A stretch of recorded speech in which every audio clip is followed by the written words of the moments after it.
Meus irmãos, mais uma vez saúdo a todos com a graça, a misericórdia e com a paz de Deus. Que essa graça, essa misericórdia, essa paz seja abundante sobre a sua vida, você que crê em Jesus, você que não se envergonha do nome de Jesus. Hoje retornaremos às nossas exposições no Evangelho de Lucas.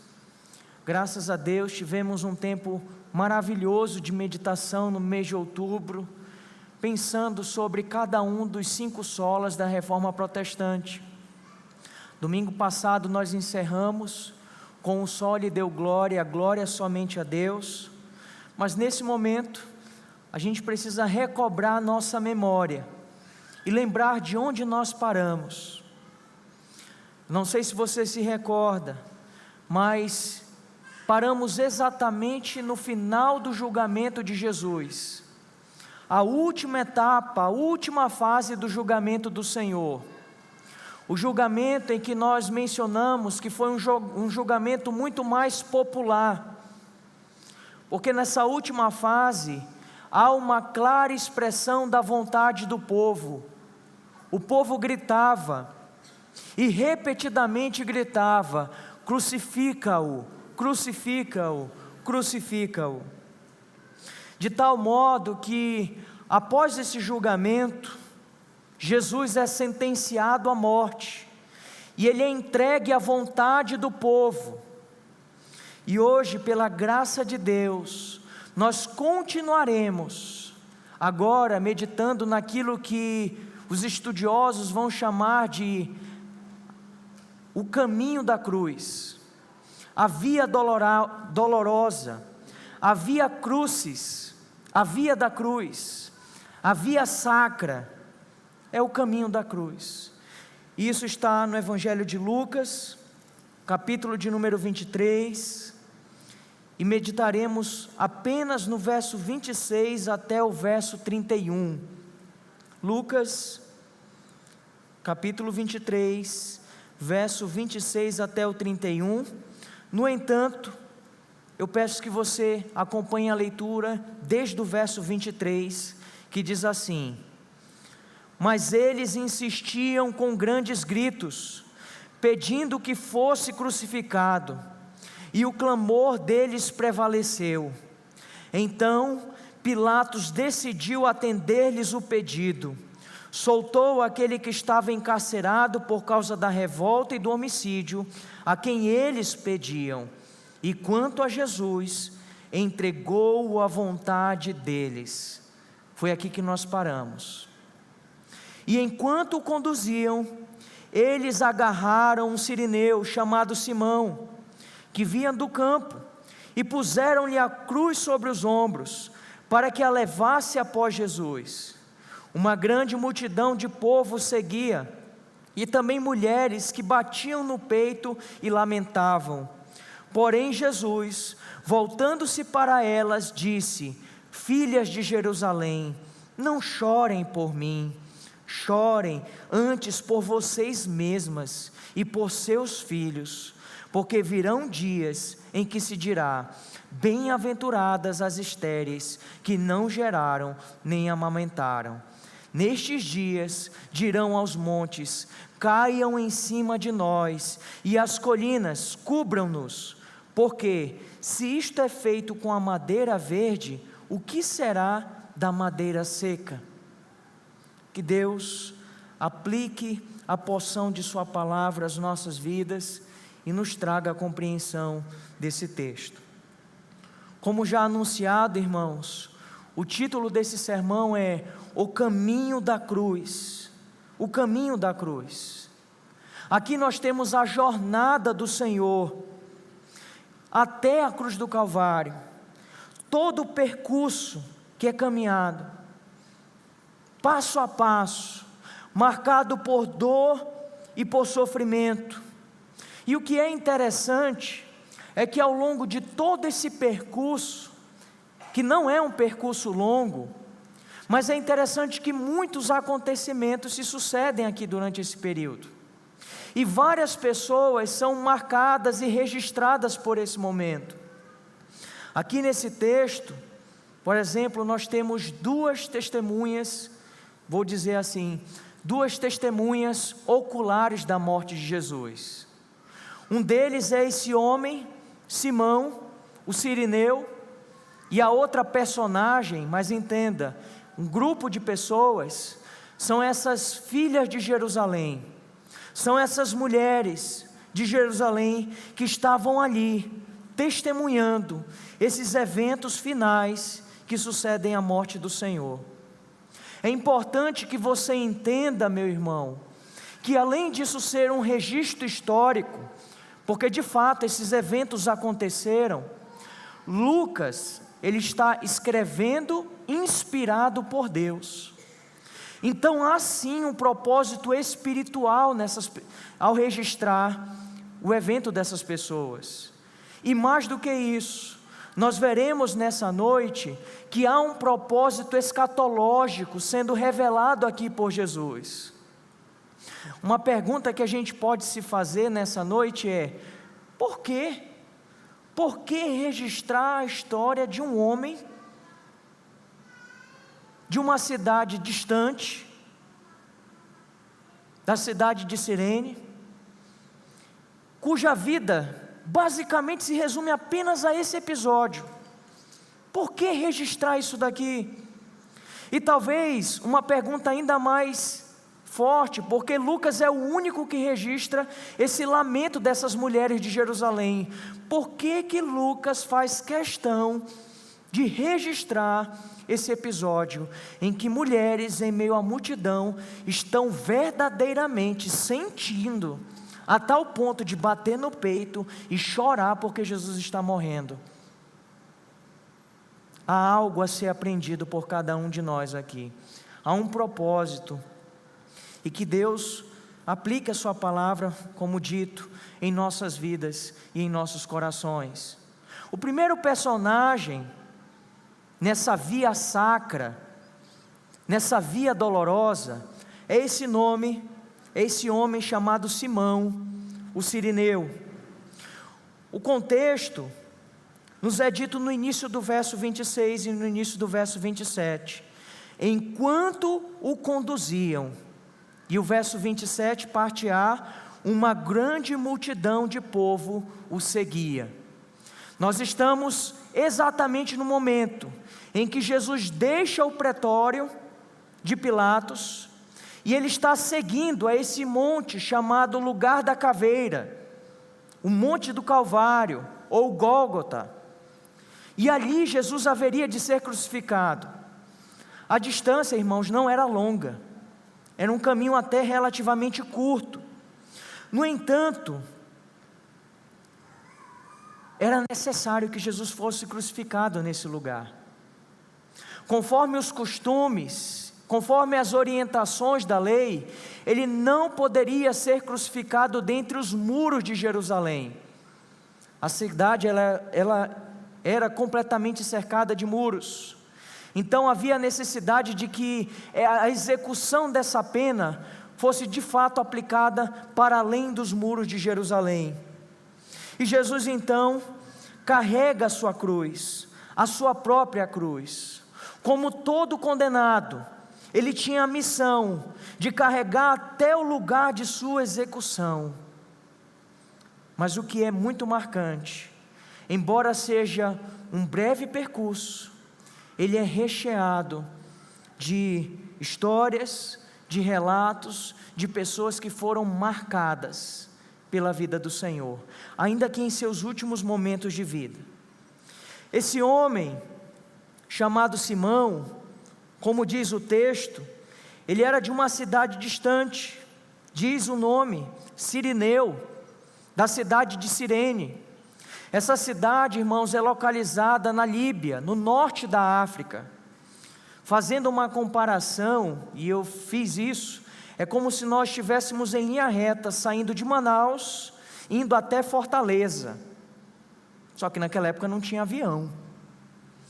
Então imagina o deslocamento, imagina a distância. E aquele homem era judeu, porque o seu nome já denuncia, ele é Simeão. E é interessante que Simão, diante dessa realidade, como um judeu, ele não mede esforços para exatamente no período da Páscoa cumprir todas as suas obrigações religiosas como lhe era esperada. Ele não mede esforços para isso.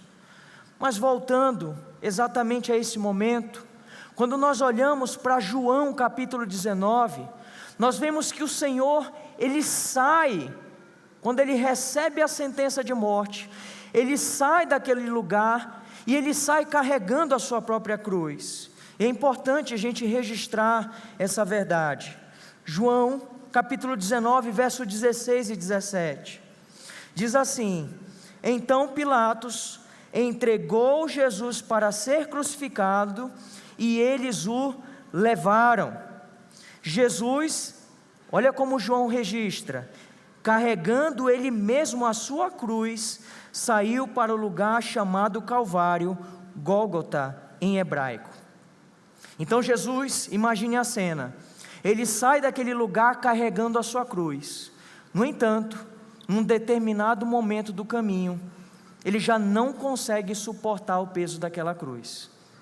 Humanamente falando, a situação do Senhor é tão crítica, é tão trágica, o estado físico dele é tão severo, diante de tudo que ele estava suportando, que ele já não conseguia mais carregar sozinho o peso daquela cruz.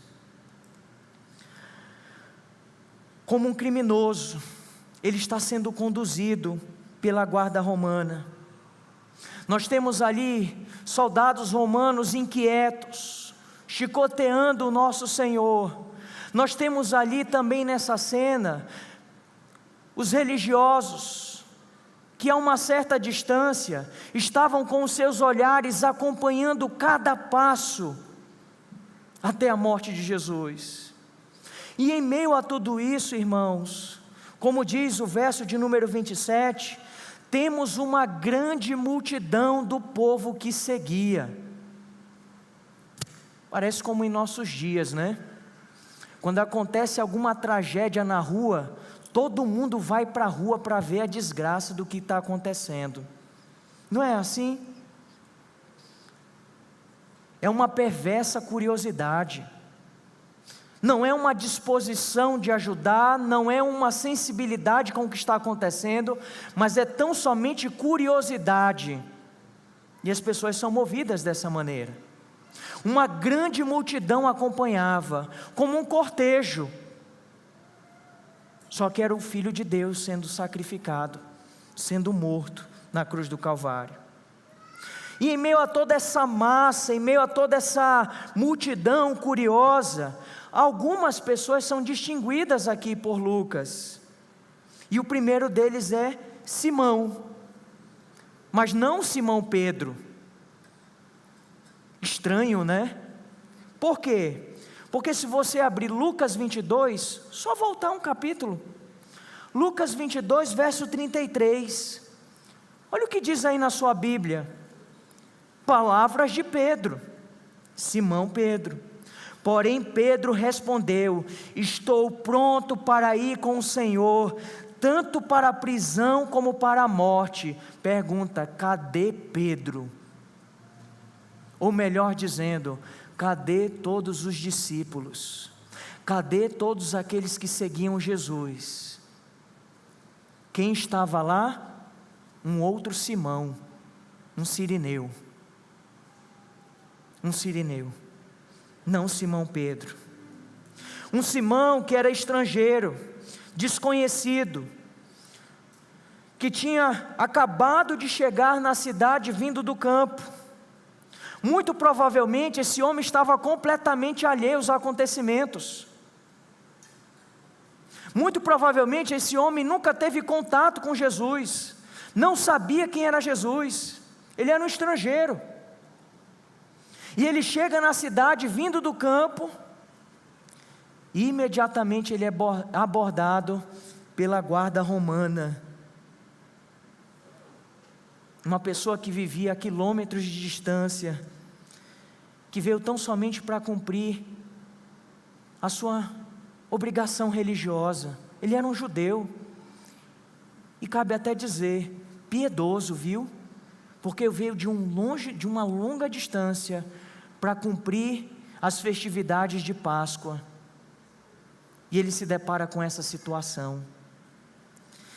Irmãos, Lucas não mede palavras, e os outros evangelhos menos ainda, da situação em que o Senhor Jesus se encontrava, porque é descrito que Jesus está de fato desempenhando o seu papel plenamente humano, e sendo Ele plenamente humano, convenhamos, pare para pensar, nós estamos já há meses, irmãos, meditando, desde quando nós meditamos sobre a traição de Jesus, Getsêmani, nós estamos há vários domingos meditando, tão somente nas 15 horas antes da morte de Jesus, e já aconteceu muita coisa, desde a ceia do Senhor, ali no Getsêmani, em profunda agonia, transpirando sangue, sendo traído, sendo desprezado pelos seus,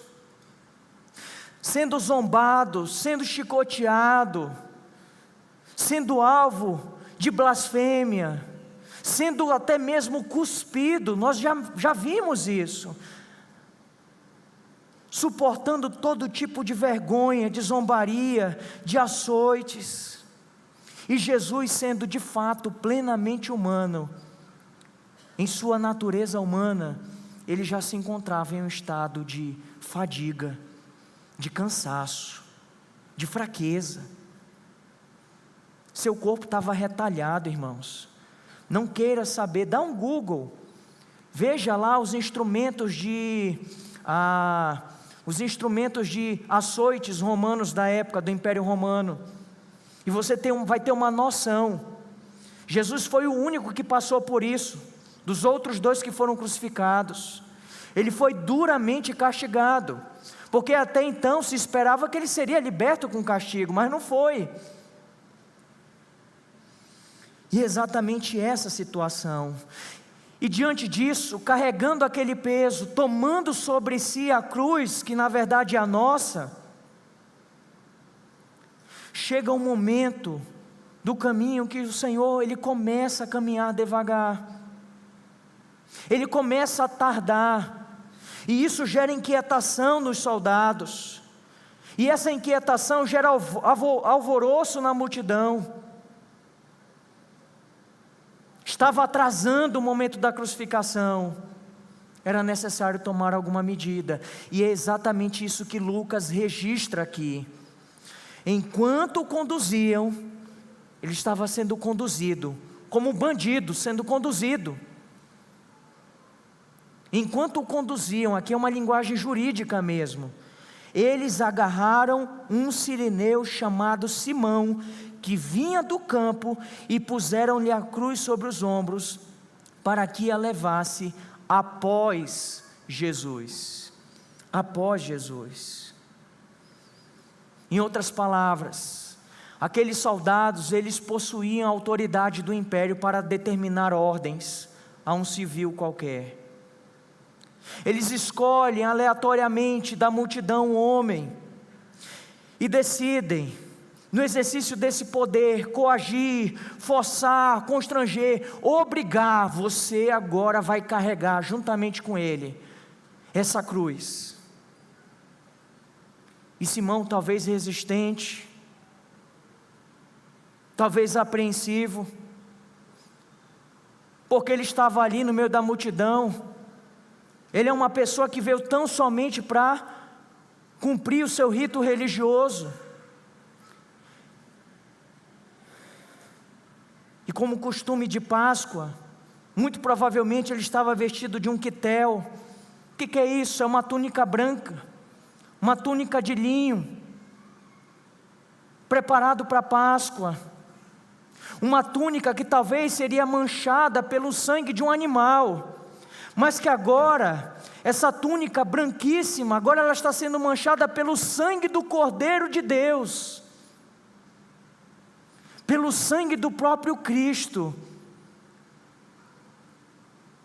uma coisa que aos olhos humanos é completamente aleatória, mas não aos olhos de Deus, porque não existe coincidência. Existe a providência de Deus em cada detalhe de toda a história, e da sua história e da minha também. A providência e a condução de Deus. Aquela veste de linho, agora manchada pelo sangue do próprio Cristo, do Cordeiro de Deus que tira o pecado do mundo.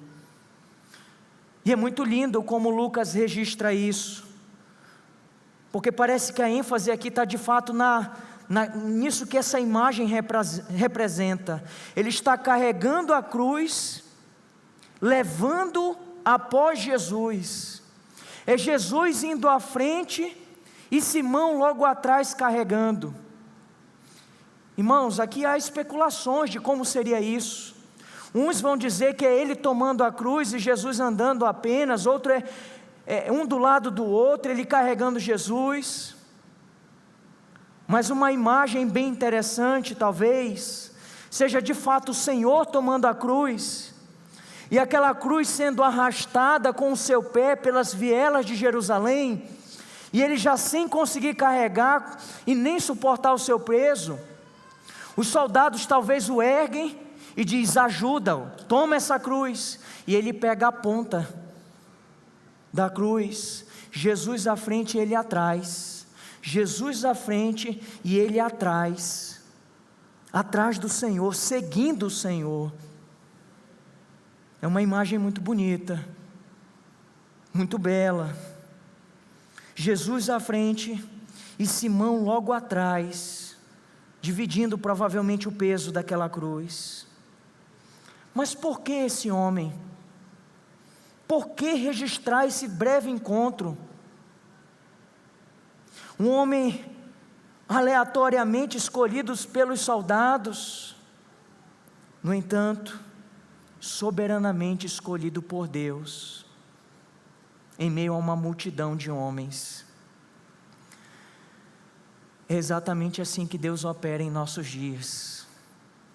Deus escolhe e continua escolhendo alguns poucos em meio à multidão, para expressar por meio dessas pessoas o seu plano de redenção maravilhoso.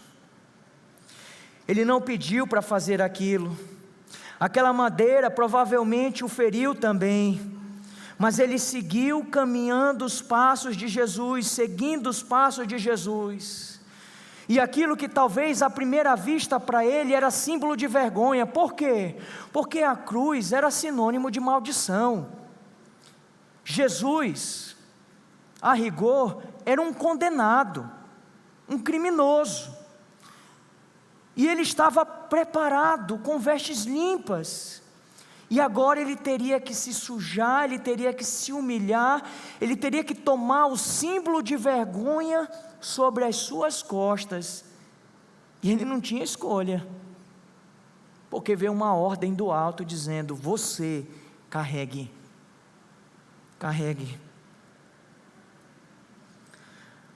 Mal Simão sabia que a sua aparente vergonha, na verdade,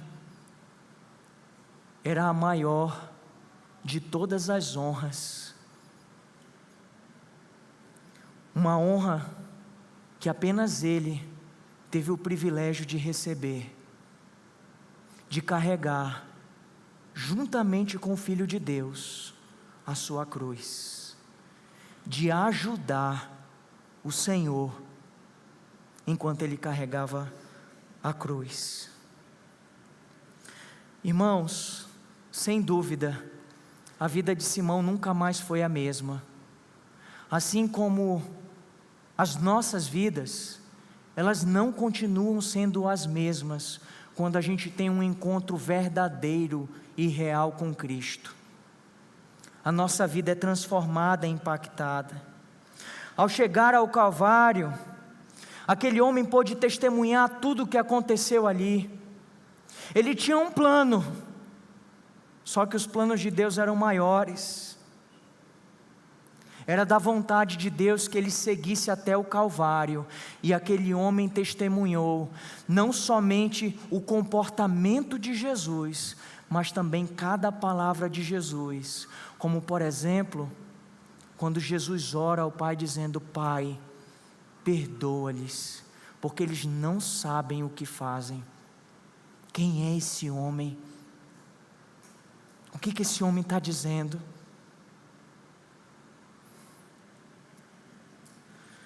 Pai, perdoa-lhes porque eles não sabem o que fazem. Sem dúvida, a vida de Jesus marcou definitivamente a vida de Simão. Marcos, para sua informação, foi o primeiro evangelho a ser escrito. E ele foi escrito quando ele se encontrava em Roma para os romanos. E olha que coisa bem curiosa. Abra por gentileza Marcos, capítulo 15, verso 21. Marcos, capítulo 15, verso 21. Primeiro evangelho escrito, quando ele estava em Roma, destinado aos romanos. Olha o que diz: e obrigaram Simão, Cirineu, que passava, vindo do campo. O que diz aí na sua Bíblia? Pai de Alexandre e de Rufo, a carregar a cruz de Jesus. Por que mencionar esses nomes? Irmãos, esse nome é muito comum. É um nome muito comum. Só que é interessante que Marcos, ao escrever aos romanos, ele faz questão de dizer quem é esse homem, como se desse a entender assim: olha, é o Simão, o pai de Alexandre e de Rufo, dando a entender que provavelmente aqueles irmãos da igreja em Roma sabiam de quem se tratava, sabiam a quem se referia.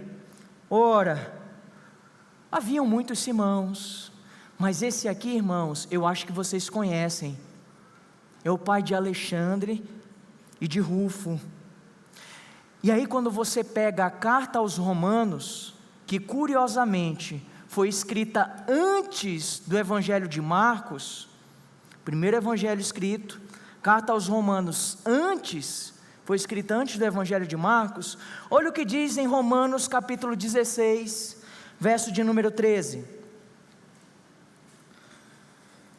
Romanos 16, verso de número 13. Saúdem quem? Saúdem Rufo, eleito no Senhor, e igualmente a mãe dele, que também tem sido uma mãe para mim. Irmãos, é bem provável que se trate da mesma pessoa, por todas essas conexões, interligações, por toda essa cronologia. A vida desse homem nunca mais foi a mesma. Deus transformou não somente a vida dele, mas transformou a família dele. E essa família foi tão importante que Paulo chega a mencionar que ela tem sido como uma mãe para ele, para o apóstolo Paulo. Você entende que não existe aleatoriedade naquilo que Deus faz? Era só um homem no meio da multidão, que o soldado chamou carrega a cruz, mas é isso que Deus faz, é isso que Deus faz. Como que Deus age, né, irmãos? Por meio de pessoas comuns.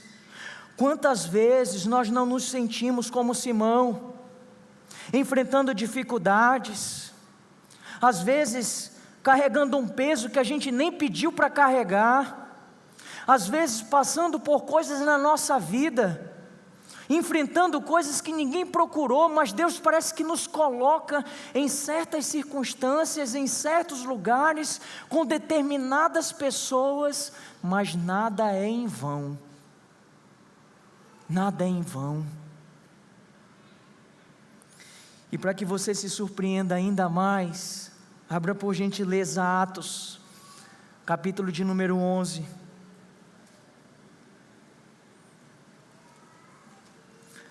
Atos capítulo de número 11, verso 20 e verso 21.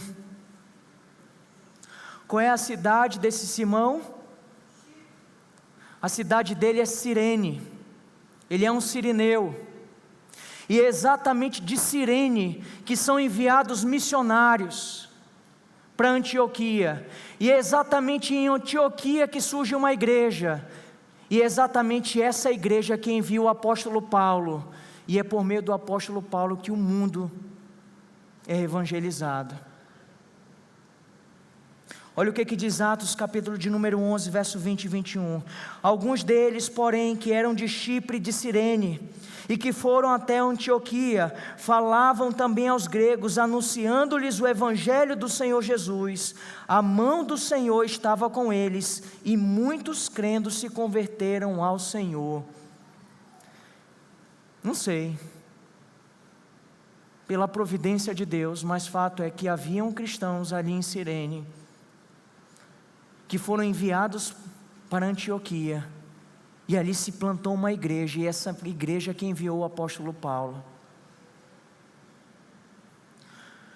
Nós somos surpreendidos, irmãos, pelos planos de Deus, como que Deus conduz cada detalhe da nossa história para cumprir os seus propósitos eternos. E como nós meditamos no domingo passado, irmãos, os caminhos do Senhor são maiores do que os nossos, os juízos de Deus. Quem somos nós? É o Senhor conduzindo todas as coisas e fazendo com que todas as coisas cumpram o propósito, a sua glória. Nós temos então aqui no verso 27, mais uma personagem, as mulheres de Jerusalém. Diz o verso 27, uma grande multidão do povo seguia, e também mulheres que batiam no peito e lamentavam.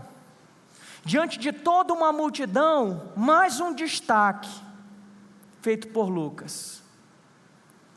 Aparentemente, talvez você tenha pensado que por todos gritarem, crucifica-o, talvez você pensasse que havia uma unanimidade. Mas não, havia de fato algumas pessoas que estavam sentidas, empáticas com tudo aquilo que estava acontecendo. E em meio a essa multidão indiferente, haviam mulheres que estavam sentindo verdadeiramente a dor de Jesus. Elas não estão sendo falsas e hipócritas. Jesus não as repreende quanto a isso.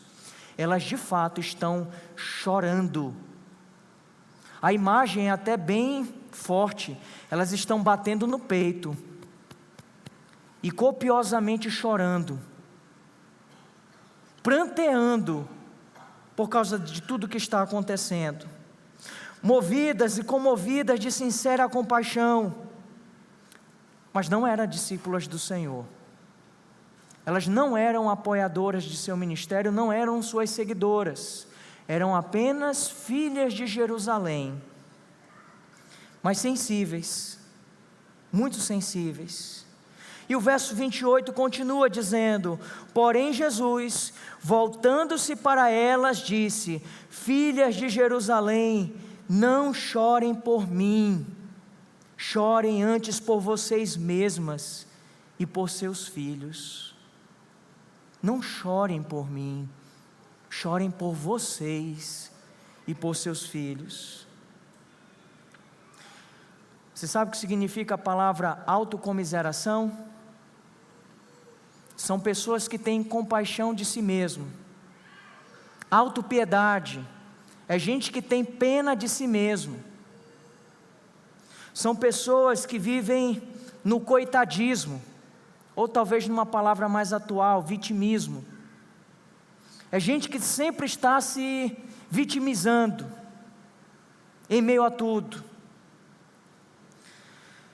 Mas Jesus, sendo plenamente homem e também plenamente Deus, Ele é completamente livre dos males interiores do amor próprio, que é a raiz de todo esse mal.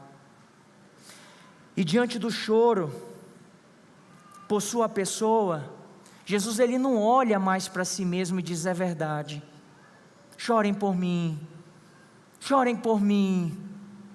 Não, Jesus mesmo na condição em que ele se encontra, ele tem a capacidade de não olhar para si, mas olhar para o outro. Mesmo ele sendo digno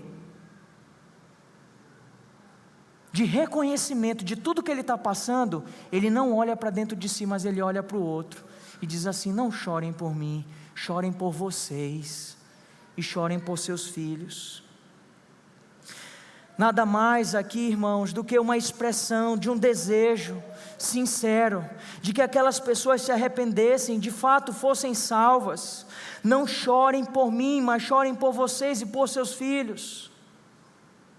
Ainda que carregando sobre si todo o pecado, todo o peso de culpa e condenação, ainda que suportando sobre si toda a ira de Deus, o futuro de Jesus era certo e definido.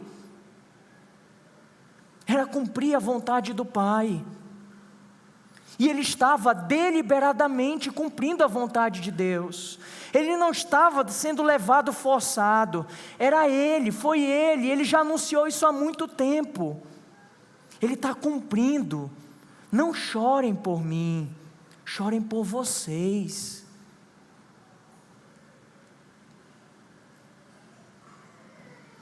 Ao contrário de Jesus, cujo seu futuro era certo e firme, por outro lado, aquelas mulheres, a menos que os seus filhos e elas se arrependessem, o futuro delas seria terrível.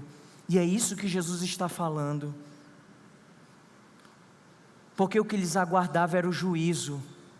E não somente um juízo temporal, porque de fato Jesus fala sobre isso, mas também de um juízo vindouro e ainda mais terrível, o grande dia do juízo do Senhor.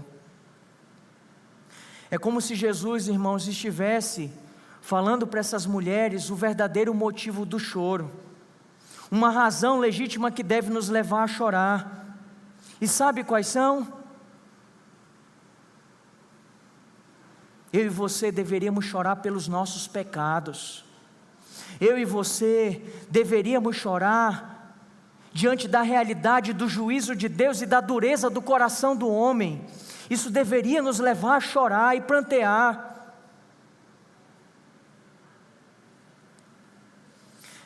É quase impossível você não chorar quando você vê um inocente sendo injustamente sofrendo.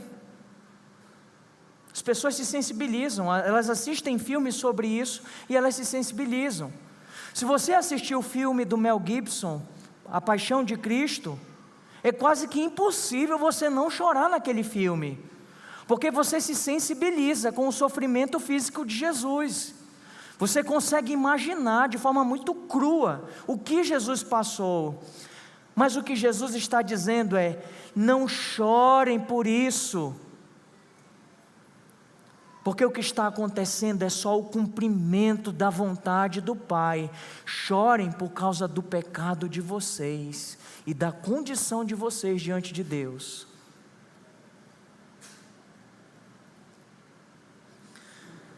Não é se lamentar, irmãos, diante da morte de Jesus,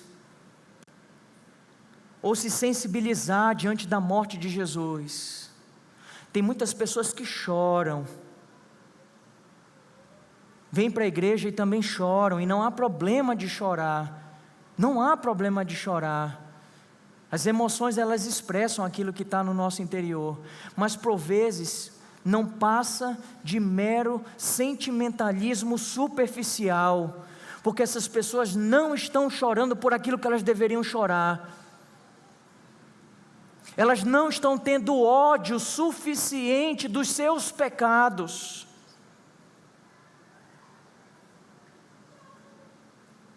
Que loucura, irmãos, é como a letra da canção diz: como é que a gente pode amar o pecado que fez morrer aquele que mais nos amou? Nós deveríamos lamentar e chorar, como o apóstolo Paulo nos ensina. o entristecimento no Senhor, a tristeza no Senhor. Você já ouviu isso? Tristeza no Senhor? Pastor, só ouvi alegria no Senhor. Pois é, 2 Coríntios capítulo 7, olha o que diz, o verso 9 e o verso de número 10. 2 Coríntios 7, verso 9 e verso 10. Mas agora me alegro, não porque vocês ficaram tristes, mas porque esta tristeza os levou ao arrependimento, porque vocês foram entristecidos segundo Deus, para que de nossa parte não sofressem nenhum dano, porque a tristeza, segundo Deus, produz arrependimento para a salvação, que a ninguém traz pesar, mas a tristeza do mundo produz morte. Produz morte. Em uma geração que se busca satisfação e alegria, acredite, nos falta tristeza na nossa vida. Talvez, na vida de muitos aqui, o que falta é tristeza. Lhe falta se entristecer mais com aquilo que deve se entristecer. Um entristecimento santo, por razões santas, por causa dos nossos pecados. E o texto continua no verso 29, em que Jesus diz então uma profecia a essas mulheres: porque virão dias em que se dirá, bem-aventuradas as estéreis, que não geraram e nem amamentaram. Opa! Houve uma inversão aqui, porque a fertilidade para o povo judeu é bênção, pois Jesus está dizendo, vai chegar o dia que vocês vão dizer assim, bem-aventurada aquela que não tem filho e nem amamenta.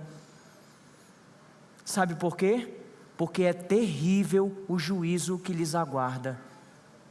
É melhor que eu não tivesse filho, era melhor que eu não tivesse amamentando, tamanho juízo que aguardava essas pessoas, a ponto de a fertilidade, o que antes ser sinal de bênção, agora seria motivo de lamento. Deixa eu lhe contextualizar, essas palavras de Jesus se cumpriram, elas já se cumpriram,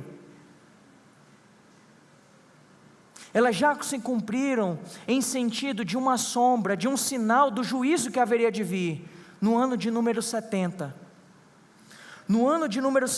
quando Tito invade Jerusalém, e destrói a cidade, e dispersa todo o povo, irmãos, velhos, crianças, homens e mulheres foram mortos à espada.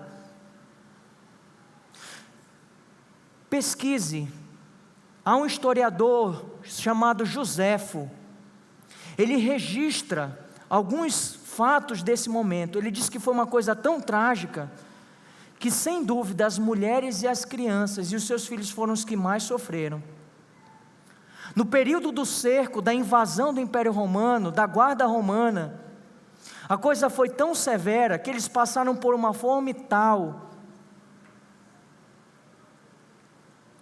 que faltou comida, e eles tiveram que se alimentar. E eu acho que eu não preciso complementar, mas os registros falam isso, e é esse o juízo que caiu sobre Jerusalém, sobre Israel. Velhos, crianças, homens e mulheres, mas tudo isso, irmãos, é apenas uma sombra e um símbolo daquilo que vai acontecer na segunda vinda de Cristo Jesus. A queda de Jerusalém, sendo um prelúdio, final dos tempos, que marca toda essa era que nós estamos vivendo, mas que de fato aponta para um sofrimento final, e um sofrimento eterno, que aguarda a todos aqueles que não confessam Jesus Cristo como Senhor e Salvador de suas vidas. O verso 30 continua: E Jesus, fazendo menção ao texto de Oséias, ele diz: nestes dias dirão aos montes, caiam em cima de nós, e as colinas cubram-nos. Você consegue imaginar? Imagina um monte bem grande, a coisa é tão séria e terrível que a pessoa está dizendo assim: montanha, se joga em cima de mim para eu ficar escondido, me cobre, eu quero ser esmagado pelo monte, porque eu não quero experimentar isso, eu quero fugir dessa realidade. É como se as pessoas dissessem assim: morte, me leva, e a morte fugisse da pessoa. É isso que a imagem quer descrever. Essas palavras são registradas 3 vezes nas Escrituras. Oséias capítulo 10, verso de número 8, é a primeira vez que essas palavras são registradas. Oséias capítulo 10, verso 8 diz: os lugares altos de Avém, que são o pecado de Israel, serão destruídos. Espinhos e ervas daninhas crescerão sobre os seus altares, e o povo dirá aos montes: cubram-nos, e as colinas caiam em cima de nós. Isso já se cumpriu, primariamente, em Samaria, no ano de 722 a.C. Segunda vez que essas mesmas palavras são registradas, Evangelho de Lucas, capítulo 23, verso 30, que nós estamos meditando, aonde que se cumpriu? Ano 70 depois de Cristo, com a destruição de Jerusalém, destruição de Samaria, destruição de Jerusalém. Qual é a terceira vez que essas mesmas palavras se repetem? Abra sua Bíblia, Apocalipse, capítulo 6, verso de número 12. Apocalipse capítulo 6, verso de número 12. A quebra do 6º selo.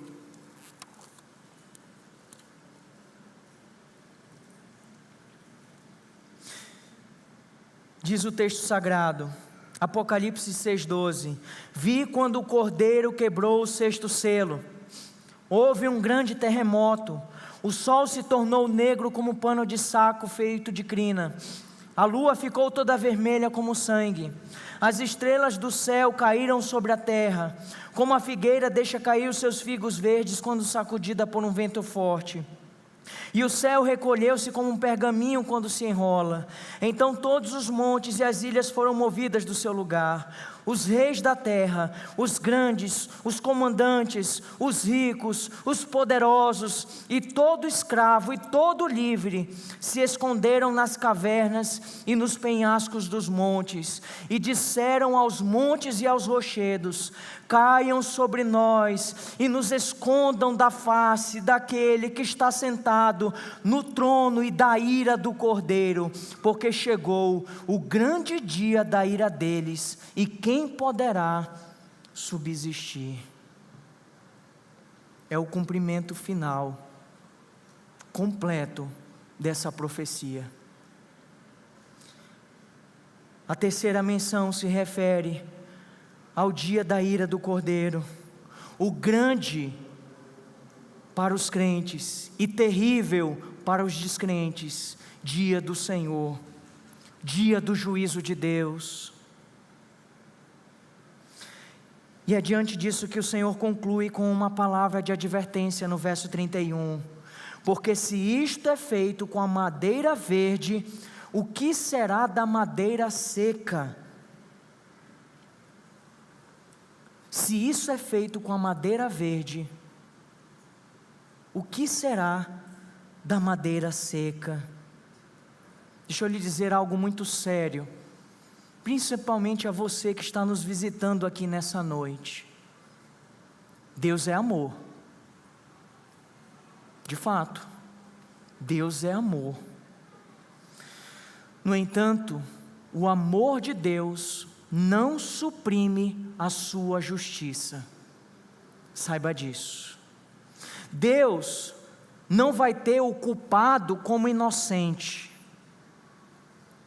Deus, Ele não vai relativizar, Ele não vai suavizar as coisas. Isso é sério. Isso é tão sério que Deus não poupou nem o seu Filho, porque Ele estava carregando sobre si os nossos pecados. Você está entendendo? O Filho de Deus foi crucificado por causa dos nossos pecados. E você acha que sem Cristo, no final você será salvo? Naum, e eu vou ler para você, capítulo 1, verso 2, diz assim: o Senhor é Deus zeloso e vingador. Esse é o Deus das Escrituras. O Senhor é vingador e cheio de ira. O Senhor toma vingança contra os seus adversários e reserva a indignação para os seus inimigos. O Senhor é tardio em irar-se, mas grande em poder e jamais inocenta o culpado. Você está brincando com Deus? Cuidado, viu? Cuidado.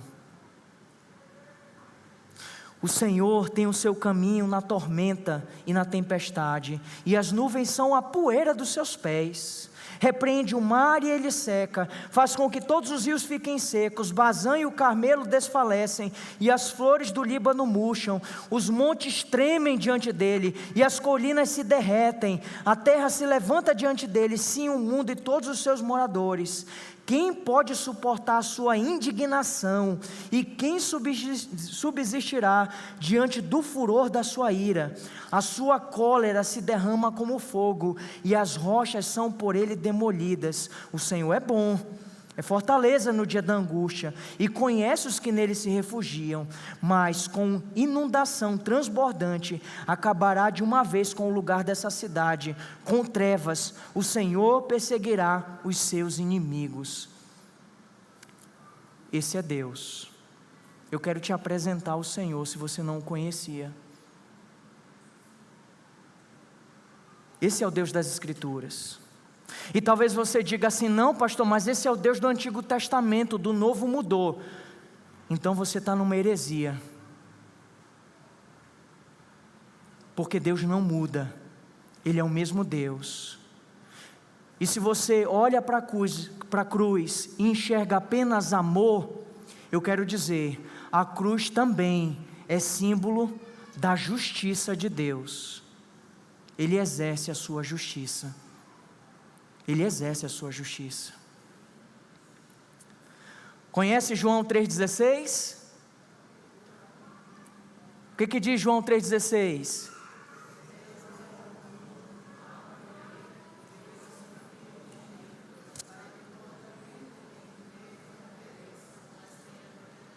Tão devagar, né? Deus amou o mundo de tal maneira, né? Agora eu pergunto, você conhece João 3,18? Não, né? Fica aí a dica de você memorizar o 16, o 17 e o 18. Olha na sua Bíblia. João 3,16, porque Deus amou o mundo de tal maneira que deu seu Filho unigênito, para que todo aquele que nele crê não pereça, mas tenha vida eterna. Verso 17, porque Deus enviou o seu Filho, não para que condenasse o mundo, mas para que o mundo fosse salvo por meio dele. Mas olha o que diz o verso 18: quem nele crê, não é condenado, mas o que não crê, já está condenado, porque não crê no nome do unigênito Filho de Deus. Se você não crê, você já está condenado, porque você não crê no unigênito Filho de Deus. De que maneira podemos aplicar essas verdades, irmãos, em nossa vida? Olhando para esse texto, meditando sobre ele e transportando essas verdades, tal como desejadas pelo Senhor, e aplicando a nossa realidade em nossos dias. A primeira aplicação é: O juízo de Deus está próximo. O juízo de Deus está próximo. Isso deve gerar em nosso coração temor e tremor. O juízo de Deus está próximo. Homens buscarão a morte, mas não vão achar. Como Adão, vão tentar fugir dos olhos de Deus. Mas quem pode fugir dos olhos do Senhor? Quem pode escapar dos olhos de Deus? Sem dúvida, Deus tem abundante misericórdia, mas nós não podemos esquecer de sua justiça. E o juízo de Deus já está preparado para os impenitentes e para os incrédulos, para aqueles que permanecem na dureza de seus próprios corações. 2 Tessalonicenses capítulo 1, verso 8 diz: em chama de fogo, tomando vingança contra os que não conhecem a Deus e contra os que não obedecem ao Evangelho de nosso Senhor. O Evangelho revela o amor, mas também revela a ira de Deus. Revela a ira de Deus. Segunda aplicação: tal como o Senhor Jesus dirigiu as palavras àquelas mulheres, eu quero reconduzi-las a todos aqui nessa noite. Arrependa-se dos seus pecados. Isso implica dizer: chore por você. E não apenas chore por você, chore também por seus filhos. Chore também por todos aqueles que permanecem perdidos. Chore pela dureza e pela incredulidade do coração humano. Você precisa chorar, arrepender-se. Não chore apenas por Cristo, mas chore por ti mesmo. E volte-se para Ele. Volte-se para Ele. Terceira aplicação. E aqui tomando em vista a vida de Simão. Siga a Cristo e tome a sua cruz. Siga a Cristo e tome a sua cruz. Eu não sei se você percebeu o paralelo, um sutil paralelo que há. Mulheres que se compadecem e choram, mas um homem que toma a cruz, ajuda e segue. Um homem que ajuda a carregar a cruz.